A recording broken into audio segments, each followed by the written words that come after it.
Hi everybody, welcome to Rural Living and Ag Extension. I'm Matthew Wells with Lethbridge County. Today we have the privilege of interviewing here Rod Lanier, who's a farmer here in the Lethbridge County. What do you got for us today, Rod? Good afternoon, Matthew. We have a hemp project that we are attempting to value add to one of the 4 crops we grow. So our plan is to decorticate the stalks of the hemp plant. And we're going to break it up into its 3 parts. We're going to pull the fiber off the outside. We're going to separate the hurd. And then all the dust we're going to collect into a product like this. And we hope to supply several other Alberta companies with the raw products that they need to make, example, mats or board for flooring, and many other things that the fiber, hurd, and dust can be used for. Okay, and just decorticate, or was it decordate? Decortication. Decortication. Is that just splitting of the? Okay, just want to make sure. That's right. Always good to ask. Yeah. The hemp. So a lot of farmers do hemp around this or in this area. It looks like, anyways. Yep. Is there any complications with it? Like it seems to grow really well in this area, so it grows well. It's a good crop for the soil. When you go to processing the products from hemp, that's when things get complicated. It is difficult to separate the 3 products, but we've been experimenting for the last 10 years on how to do this. We have some engineers helping us out of the States, as well as some other Alberta hemp product producers. So we hope that with the equipment that we have on its way, as well as some of the equipment behind me and the building we built at Wilson Siding, that eventually we will get the 3 products, be able to sell them for pet bedding, mat building with the fibers, maybe even the little lettuce growing floating cubes that are used in the area. But I won't get too far ahead of myself quite That's yet. okay. First we got to get it separated. Yeah. Okay. And then the facility here, when was this built? We built this earlier this summer. Okay. And we're naming it Hemp Hub.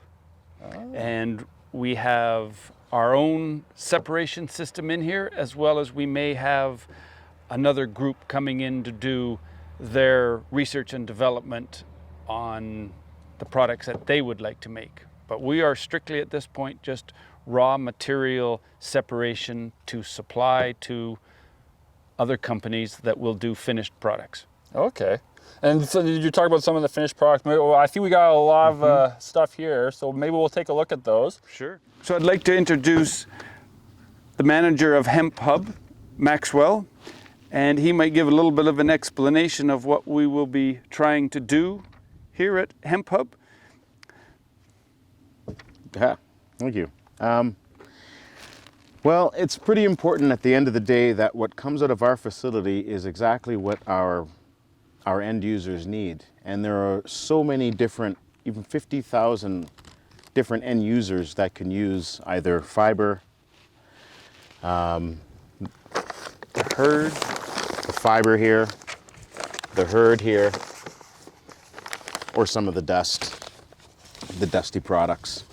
For example, here we have some insulation, which is mainly the fiber. Our customer for this would want as much as hurd cleaned out of this fiber as possible. That also gains value in the cost and price of it. But it does take time to clean that here at the facility in our machine. It can also be used down the road after us. Other manufacturers can make insulation that looks such as this, or acoustic sound wall that looks like this. When they do that and they make it from hemp, of course there's no off-gassing. It's a natural product, and it's still sequestering some CO2. So We check all the boxes there. They love making the product.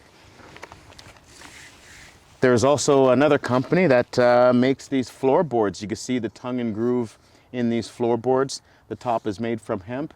Of course, they put a hardened clear epoxy over it, and you put it on your floorboards instead of going out and buying the other products that maybe were made in Somewhere else. somewhere else with ways and materials that use chemical and whatnot. Here again is the herd. This has been pressed again, the hemp wood. Yes, you heard it right, hemp wood. This could be put on a spindle and made into, a big piece can be made into rails for go up stairways, or a baseball bat, or anything. This is hemp wood. And so is this product as well. Here in Alberta, we're lucky to have a company that also, again, as we're a production facility, all of these companies are manufacturers who make these products. When he gets the fiber from us, he can make these hemp cube or these grow cubes. And these are actually amazing. You put your vegetables in there and you water it, and it grows out of this hemp, and it's very exciting to watch, actually. It's a fun product to have. All of these things come out of this stock here, which is grown on Never Idle Farms, Rod's Never Idle Farms. Comes into the Hemp Hub facility, gets spread into 3 different products, as you see here. We move that down the line to the manufacturers, and they come out with all this glorious equipment. It's not a whole lot of rocket science, but at the end of the day, that's what you end up with. Even nice puffy material like this here to stuff teddy bears with.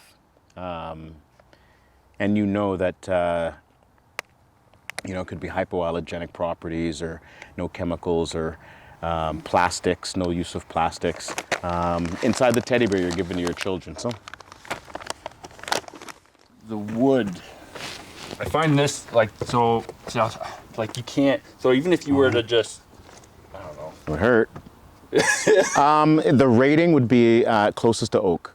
Closest to oak. The burning, the ashes, the hardness test, the rock wall hardness test for it. So if you have a piece of wood, a piece of oak, and a piece of this hemp wood, they would rate similar. Okay. It's quite hard. Yeah. I mean, it's not as hard as like bamboo or anything, but it's but that's still pretty impressive. it's a tough product. The other thing I noticed too, actually, a good thing I left this on anyway, so I could come in here and ask questions, and maybe they'll hear me, maybe they won't, but that's okay. This hemp fiber. So I've actually seen a lot of this. People use it for moisture wicking for trees on the base of a tree. Absolutely. Yes. Yep. Yeah. Covering for weeds, Yep. erosion, matting. Yeah, they use for erosion control. Yeah. He did say 50,000 uses for hemp, I think. Oh, he did too. Yeah, he did. Yeah. Great absorbent. Oh, okay. Yeah. Super awesome absorbent. Yeah. So like for, say, like in a shop or something, you're cleaning up stuff Oil, off the it's in ground. a spill, it'll absorb it. Oh, wow. Of course, you add a few things to it, but Yeah, good yeah. kitty litter. Yeah, yeah. But this would be a bit more, I think, the kitty litter. This, Yeah, that's right. Yeah, This animal bedding would be for chickens. Yeah. Horses, when used, I think when horses are used that in their animal bedding, as far as I've read an article, right? I'm not a researcher, but these guys were saving $100 a stall on their horses by using the hemp, because hemp was absorbing twice as much as what they were using before. So their maintenance team was going in half the time, and that's where they were saving their money. Oh, wow. a local company will be compressing the herd into bedding pellets for small animals as well. Huh. Mostly based in Europe. Mm-hmm. Yeah. That's crazy. This is cool. Okay, no, I think that's great. We'll take a look at the machinery here. Okay. Sweet. Okay, so here we are at our first machine here. Rod, you want to tell us a little bit about this machine? And This is a hammer mill, Matthew. It is stage 1 of our processing line. This machine will have the bale dropped in the top, and it will grind and start the separation of the three products, the fiber, the hurd, and the dust. This machine will convey that material onto our counterbalance conveyors, which will shake and start the separation. From that counterbalance conveyor, it will drop into a delumper. And again, that machine will pull the fibers apart and the hurd will fall out, the dust will fall out, and then it will go through two other stages. So Matthew, these are the air legs. Once the hurd has been separated from the fiber after the delumper and a couple of counterbalance conveyors, the hurd will be put into the top of these. These are fan-driven air separators. The hurd will fall, the dust and little bits of fiber will be taken a different direction. And so there's two of these in the facility, and they're called our air legs. And just looking at them, I can see, so they're sitting like this right now, Yes. but they're going to be standing up tall like so. Yes. Okay. And So they'll go, this is the top opening here. yes, it is. Go through here. And then, The air will actually come in here, and the hurd will drop out here. okay. Yep. Okay. Once they're standing up, we'll invite you back. Oh, that's good. Woohoo! Okay, we'll take a look at the next ones here. That is the same Same deal? part of the air legs. All this equipment is the air legs. Okay. But we can go in, see where the hurd is chopped. So this is a mill we have that will do the sizing of the hurd. But it is one of the last pieces of the line of decortication. So this looks really all this looks really easy to do. Essentially, it's not actually the case, right? There's going to be a little bit difficult. There's going to be fine work and tuning that comes with doing some of these products and stuff. Absolutely, and absolutely correct. I'm glad you mentioned that, because this isn't just buy equipment, throw a hemp bale in there, turn it on, and start pumping out some these products. It's a little more difficult than that. It really starts with the type of hemp you're growing. Okay. And the type of tools and machines that you use to take it off of the farm. Yeah. Also, the type of ground and the soil is going to depend on the quality of this plant. Yeah. On the quality of what you get at the end of the day. So all of those things have to happen even before you get to a plant. So finally, it comes into this facility, and we have these machines that are used to separate them. But our clients at the end of the day want them specific. When one guy wants a real dusty, fine material such as this, the milling machine, the white milling machine that you saw, is the tool that we have to use, and we have to use a proper grater actually inside another piece to achieve this. Yeah. This is a whole lot different than if we want a herd for animal bedding for chickens or for horses. Yeah. Same machine, but we got to take it apart and retool it differently for this product. Oh, okay. Same goes with fiber. If you want it loose, or if you want it really pounded down, the whole facility needs to be retooled for this to get this one product. Wow. It is not a plug and play. Mm-hmm. It is actually a science. Getting it dialed down from seed to sale, in my opinion, is a science all the way through. And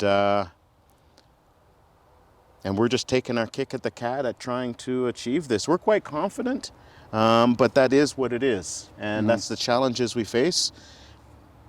And hopefully at the end of the day, like I said, all these products will be available and people will have a different option. Hemp will become one of the options that they can use. That's amazing. The one question I got with the hemp, so you're talking about there's certain hemps that work that you have to use or utilize different varieties. Yeah, correct. So there's just for an example, I'm not a farmer. Yep. I'm a process guy. I'm not a farmer. Yeah.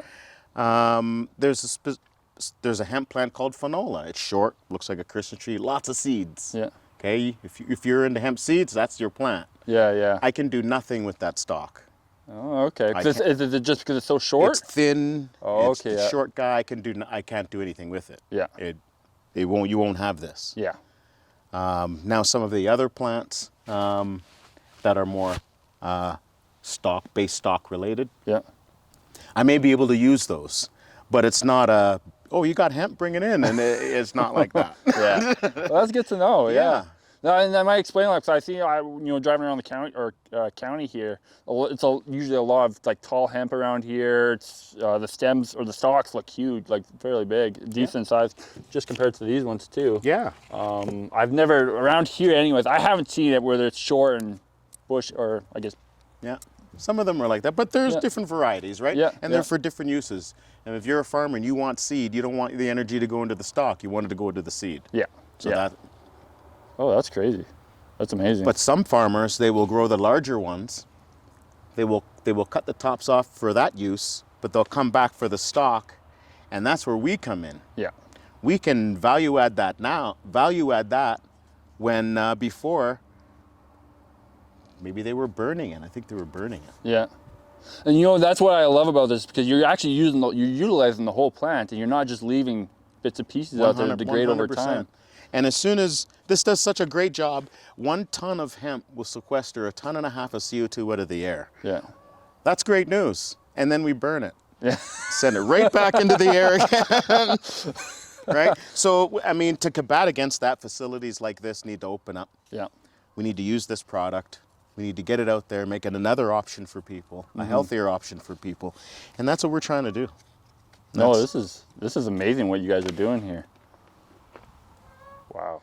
Matthew, one of our other projects that led us to Hemp Hub was working with a group and an engineer from India that had developed a way to replace fiberglass with refined hemp fiber in injection molding pellets. So these pellets contain hemp fiber instead of fiberglass, and this was some of the testing plastics that they had used for some of the tests on products for cup holders for cars.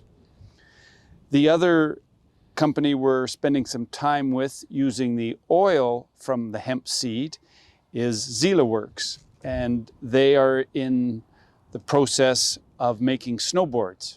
And the snowboards with the Hemp Hub resin is performing extremely well, and looks like they will be in production for next year with a very well-known snowboard company.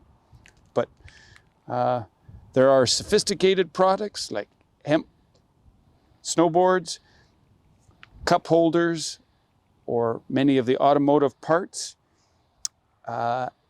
and lots to be explored in the future of what else can be done with this. But again, I won't get ahead of myself on what might happen here, but Hemp Hub is a way for us to value add on one of the 4 crops we grow. Well, that's all we have for today. I appreciate you guys having us come out here and video you guys. This was amazing. You guys got an amazing facility here. It looks like you got quite the operation going on. So I'm looking forward to when it's actually finalized and put together, and all the details and variety of material that'll come out of this. So no, I appreciate it a lot. We look forward to inviting you back when we're up and running. Yeah. We won't say when that will be. Yeah. No, thank you so much, Rod. Maxwell. Okay. Hey, thank you. Yeah. Look for us again next time on the Rural Living and Egg Extension.